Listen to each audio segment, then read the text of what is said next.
You know, you've heard that old saying to never judge a book by its cover, and that applies to here at Flynn's Irish Tavern in North Myrte Beach. It stacks up to be much more than just an authentic Irish pub with a full menu and a long list of drinks. This is our Jameson Reserve. Marty Flynn is a man of many talents. His job title as bar owner is a stark contrast, though, to his days as a financial investor working the tough, fast-paced streets of New York. Needless to say, there's a lot of differences between what I did for 41 years and what I now do. When I was in Wall Street, I never mopped the floor once. Pieces of New York can be found scattered all across the bar, a large collection of places, people, and experiences that shaped him into the person he is today. A bar like this is very common in Boston, New York, and Philadelphia.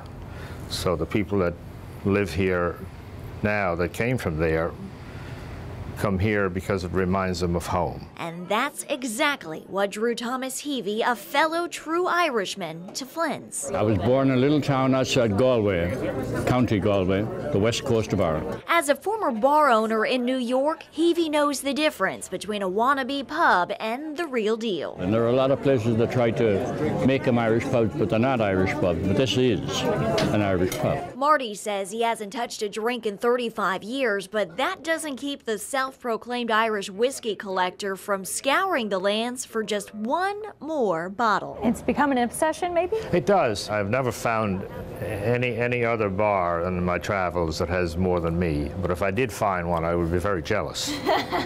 Not that anyone's going to dare you to try this, but just so you know, they actually have 47 different Irish whiskeys available at any given time, and if moonshine is maybe more your thing, well, they've also got you covered on that too.